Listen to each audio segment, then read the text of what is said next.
Hello everyone, welcome to my channel Prapti lifestyle. তো আজকে সবে ঘুম থেকে উঠে আজকের দিনটা শুরু করছি খুব সাধারণভাবেই, কিন্তু আমরা সবাই জানি এই সাধারণ দিনগুলোর মধ্যেই লুকিয়ে থাকে জীবনের সবচেয়ে সুন্দর মুহূর্তগুলো। প্রতিদিনের মতো আজও ঘুম থেকে উঠেই ভাবলাম জীবনটা আসলে কত ছোট ছোট অভ্যাস দিয়ে তৈরি। সকালের চা, পরিবারের হাসি, বাচ্চার কান্না বা হাসি, এই সব কিছু মিলিয়েই আমাদের দিনটা সম্পূর্ণ হয়। অনেক সময় আমরা বড় কিছু পাওয়ার অপেক্ষায় থাকি, কিন্তু খেয়াল করি না যেটা আমাদের কাছে আছে সেটাই অন্য কারো স্বপ্ন হতে পারে। আজকের এই ব্লগটা বানানোর একটাই উদ্দেশ্য, আমাদের রিয়েল লাইফটা আপনাদের সাথে শেয়ার করা। কোনো সাজানো গল্প নয়, কোনো অভিনয় নয়, শুধু আমরা যেমন ঠিক তেমনই। দিনের কাজের চাপ, কখনো ক্লান্তি, কখনো আবার হঠাৎ করে মন ভালো হয়ে যাওয়া, এই সব কিছুই জীবনের অংশ। আমরা সবাই কখনো না কখনো স্ট্রেসে থাকি, মন খারাপ হয়, ভাবি সব কিছু এত কঠিন কেন। কিন্তু বিশ্বাস করুন, এই কঠিন সময়গুলোই আমাদের শক্ত হতে শেখায়। আজ যখন পরিবারের সাথে একটু সময় কাটালাম, তখন বুঝলাম টাকা, নাম, ফেম সব কিছু এক পাশে, আর পাশে যদি নিজের মানুষগুলো থাকে তাহলে জীবনটা সত্যিই সুন্দর। এই ব্লগ বানাতে বানাতে আমি নিজেও অনেক কিছু শিখছি ধৈর্য, শিখছি ছোট জিনিসে খুশি হতে, শিখছি নিজেকে ভালোবাসতে। আপনারা যারা নিয়মিত আমাদের ব্লগ দেখেন তাদের সবাইকে মন থেকে অনেক ধন্যবাদ। আপনাদের ভালোবাসা আর সাপোর্ট না থাকলে এভাবে প্রতিদিন ভিডিও বানানোর সাহস পেতাম না। এই ভিডিওটা যদি দেখে আপনার মুখে একটুও হাসি আসে, এক মুহূর্তের জন্য মন ভালো লাগে, তাহলে আমাদের এই পরিশ্রম সার্থক। জীবনে সব কিছু পারফেক্ট হয় না, আমাদের ব্লগও পারফেক্ট নয়, কিন্তু আমরা চেষ্টা করি সত্যিটা দেখানোর, রিয়েল লাইফটা শেয়ার করার। দিনের শেষে একটাই কথা বলবো, নিজের পরিবারের যত্ন নিন, নিজের স্বপ্নকে সময় দিন, আর যেটুকু আছে সেটার জন্য কৃতজ্ঞ থাকুন। আর আপনাদের সাথে কথা বলতে বলতে দেখুন আমার বিছানাগুলো পুরোটা গোছানো হয়ে গেল।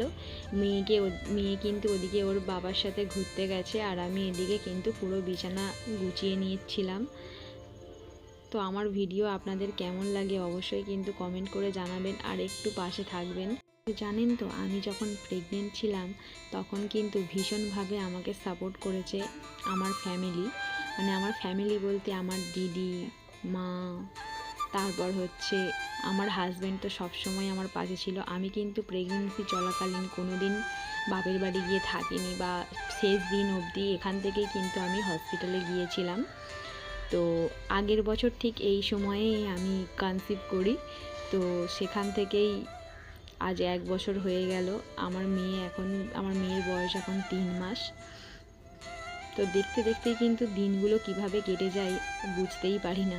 দেখতে দেখতে আবার 1 বছর হয়ে গেল, সেটাও চোখের নিমিষেই যেন দিনগুলো কেটে গেল। তো দেখো আমি এখানে কিন্তু রান্না বসাবো বলে সয়াবিন ভিজিয়ে দিয়েছি আর আলু কাটছিলাম। আজকে আমাদের শনিবার, তো শনিবারে যেহেতু আমরা বড় ঠাকুরের দিনটা পালন করি, আজকে নিরামিষ খাই, তো সেজন্য সয়াবিনের তরকারি বানাচ্ছিলাম। আর হচ্ছে বানিয়ে নেব হচ্ছে পোলাও বানাবো। তো পোলাও আর সয়াবিন কষা দিয়েই কিন্তু আজকে দুপুরের লাঞ্চটা হবে। তো ওদিকে আলু চলতে চলতে কিন্তু আমার শ্বশুরের সাথে কথা বলছিলাম, আমার হাজব্যান্ড ছিল। একটা কথা কি জানো তো, এগুলো কিন্তু আমার কাছে এক একটা ভ্লগ নয়, এক একটা স্মৃতির ভাণ্ডার। আমার মেয়ে যখন বড় হবে তখন এই ভিডিওগুলো দেখবে আর জানবে যে ওর লাইফটাও কীরকম ছিল, ও ছোটোবেলায় কীরকম ছিল, কীরকমভাবে হাসি খুশিতে থাকতো, ওর মা ওকে কীভাবে সামলেছে, সমস্তটাই কিন্তু ও দেখতে পারবে। আর ওই জন্যই আরও বিশেষ করে এই ভিডিওগুলো আমি ক্যাপচার করে রাখি। ও একদিন দেখলে বুঝতে পারবে যে ওর মা ওর জন্য অনেক স্ট্রাগল করেছে, ওকে অনেক কষ্ট করে মানুষ করেছে। তো আমার ফ্যামিলিতে সেভাবে কেউ বাড়িতে থাকে না, তো সারাদিন বাড়িতে আমার হাজব্যান্ড, আমি আর আমার মেয়েই থাকি। আমার হাজব্যান্ডের যেহেতু বাড়িতেই কাজ, তাই জন্য সারাদিন বাড়িতেই থাকে। তো আমরা তিনজনেই সারাদিন বেশিরভাগ টাইম বাড়িতে থাকি। আর একা হাতে সংসার সামলে মেয়ে সামলানো একটু কষ্টেরই ব্যাপার হয়, কিন্তু হাজব্যান্ড পাশে থাকে বলে সারাদিন সেরকম কিছু মনে হয় না। কষ্টের মধ্যেও কিন্তু হাসি খুশিতে থাকতে পারি। তো আমার কিন্তু সিজারিয়ান ভাবে আমি মা হইনি, আমি নর্মাল ডেলিভারির মা, তাই জন্য আমার একটু শরীরটা তাড়াতাড়ি রিকভারি করে গেছে। তো কিন্তু তা হলেও প্রসব যেমনই হোক না কেন, সিজারিয়ান হোক বা নর্মাল ডেলিভারি হোক, সবেতেই কষ্ট অবশ্যই থাকে।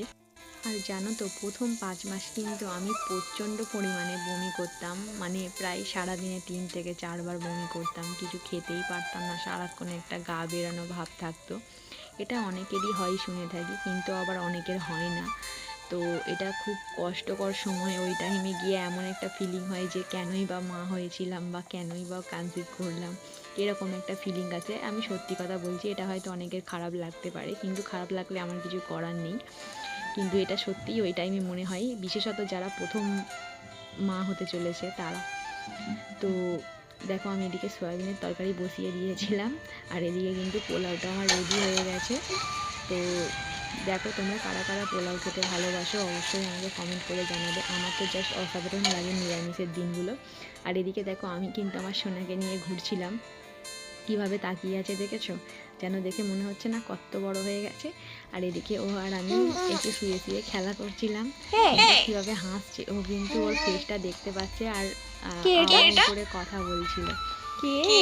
আমাদের ভিডিওটা যদি ভালো লাগে, লাইক কমেন্ট আর শেয়ার করে পাশে থাকবেন, আর অবশ্যই কিন্তু সাবস্ক্রাইব করতে একদমই ভুলবেন না। তো দেখো, ও কিন্তু দেখছে। তারপরে দেখো, দুপুরের আমরা খাবার খাচ্ছিলাম, তো পোলাও আর ওই সয়াবিনের তরকারি দিয়েই খেয়ে নিচ্ছিলাম। আর আজকের ভিডিওটা এখানেই শেষ করছি, দেখা হবে আবারও কোনো পরবর্তী ভ্লগে। আর আবারও বলছি, আমাদের ভ্লগটা যদি ভালো লাগে অবশ্যই সাবস্ক্রাইব করে পাশে থাকবেন।